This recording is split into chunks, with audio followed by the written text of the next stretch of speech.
Hello, Kilukkam വ്ളോഗിൻ്റെ പുതിയൊരു വീഡിയോയിലേക്ക് സ്വാഗതം. ഞങ്ങൾ കൃഷി തുടങ്ങുന്നു, അടുത്ത് ഇനി കൃഷിയുടെ വീഡിയോ ആയിരിക്കും എന്നൊക്കെ പറഞ്ഞിട്ട് ആ വീഡിയോസ് അങ്ങനെ വരാത്തതിൻ്റെ കാരണം നമ്മളിവിടെ കുറേ പാഴ്മരങ്ങളൊക്കെ ഉണ്ടായിരുന്നു. അതൊക്കെ ഒന്ന് വെട്ടി വൃത്തിയാക്കിയിട്ട് ചെയ്യാമെന്ന് കരുതിയാണ് അതൊന്ന് പെയിൻറ്റിങ്ങിൽ വെച്ചിരിക്കുന്നത്. അപ്പം അതുപോലെ രാവിലെ ഒരു കട്ടനുമായി ഞാനിതാ നമ്മുടെ പൂമുഖവാതുക്കൾ ഇരിപ്പായി. എന്നും കുക്കിങ്ങും ഡേ ആൻഡ് മൈ ലൈഫും ഒക്കെ അല്ലേ. ഇന്നിപ്പം നമുക്ക് വ്യത്യസ്തമായൊന്ന് ചിന്തിച്ച് ഒരൽപ്പം സംസാരിക്കാമെന്ന് ഞാൻ കരുതി. എല്ലാവരോടും സംസാരിക്കാനുള്ള പൊതുവിഷയങ്ങളൊക്കെ തന്നെ. ഇന്നത്തെ നമ്മുടെ ടോപ്പിക്ക് ഓർമ്മയാക്കാം അല്ലേ, നമ്മുടെ ഫസ്റ്റ് മെമ്മറി. നിങ്ങൾ ആരെങ്കിലും എപ്പോഴെങ്കിലും ചിന്തിക്കാറുണ്ടോ എൻ്റെ ആദ്യ ഓർമ്മ എന്താണെന്ന്? ഞാനിത് വർഷങ്ങൾക്ക് മുമ്പേ ചിന്തിക്കാറുണ്ടായിരുന്നു. എൻ്റെ ഓർമ്മയുടെ മഞ്ഞുപാളികൾക്കുള്ളിൽ മറഞ്ഞു കിടക്കുന്ന ചില കുഞ്ഞു കുഞ്ഞു ഓർമ്മകളാണ്. അതൊന്നും വ്യക്തമല്ലായിരുന്നു കേട്ടോ. ആദ്യത്തെ എൻ്റെ ഓർമ്മയെന്ന് പറയുന്നത് തട്ടുതട്ടായിട്ടുള്ള പുരയിടവും എവിടത്തെയോ കാണാൻ മറയത്തുള്ള ഒരു കെട്ടിടവുമാണ്. പിന്നീട് ഞാനത് മനസ്സിലാക്കി എന്താണെന്ന്.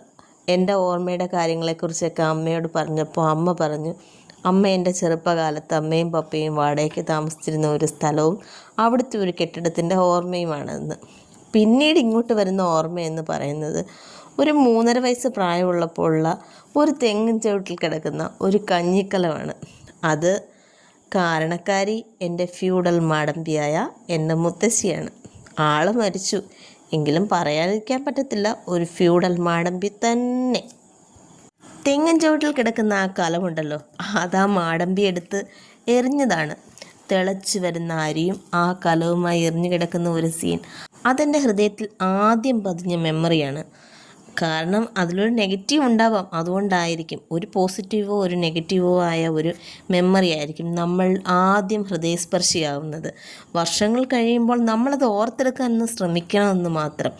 നമ്മൾ പറയത്തില്ലേ, എന്ത് സാധനവും പോളിഷ് ചെയ്തെടുത്താൽ അതിൻ്റെ ആ ഒരു ക്ലാരിറ്റി നമുക്ക് കിട്ടുമെന്ന്. അങ്ങനെയാണ് ഞാനത് കണ്ടുപിടിച്ചത്. ഒരിക്കലെങ്കിലും നമ്മുടെ ഫസ്റ്റ് മെമ്മറിയെക്കുറിച്ച് ഓർത്തിട്ടില്ലാത്തവർ ഒന്ന് ഓർക്കണം. എനിക്ക് തോന്നുന്നു ആ ഓർമ്മയുടെ ഫസ്റ്റ് ഡ്രോപ്പ് നമ്മുടെ മനസ്സിലേക്ക് വീഴുന്നത് ഒരു 3-3.5 വയസ്സിനും ഇടയിലായിരിക്കും. എനിക്ക് അങ്ങനെയാണ് കേട്ടോ. പറഞ്ഞാലും തീരാത്ത കഥയുടെ ഉറവിടമല്ലേ മനുഷ്യജീവിതം. ഇങ്ങനെയുള്ള ചില ഓർമ്മകളും നമ്മുടെ ബാല്യകാല ഓർമ്മകളും ഒക്കെ എനിക്ക് നിങ്ങളോട് ഷെയർ ചെയ്യണമെന്നുണ്ട്. ചെറിയ ടോപ്പിക്കുകളാക്കി ഞാനത് നിങ്ങളിലേക്ക് എത്തിക്കാം. ശ്രോതാക്കളുണ്ടെങ്കിലല്ല ഇതൊക്കെ പറയാൻ നമുക്ക് തോന്നൂ. എനിക്ക് നല്ല കുറച്ച് ശ്രോതാക്കളെയാണ് ആവശ്യം.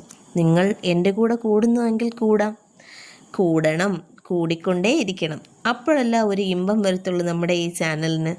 ഞാൻ പറഞ്ഞല്ലോ, എനിക്ക് ഒരുപാട് സൗഹൃദങ്ങൾ ഇഷ്ടമുള്ള കൂട്ടത്തിലാണ്.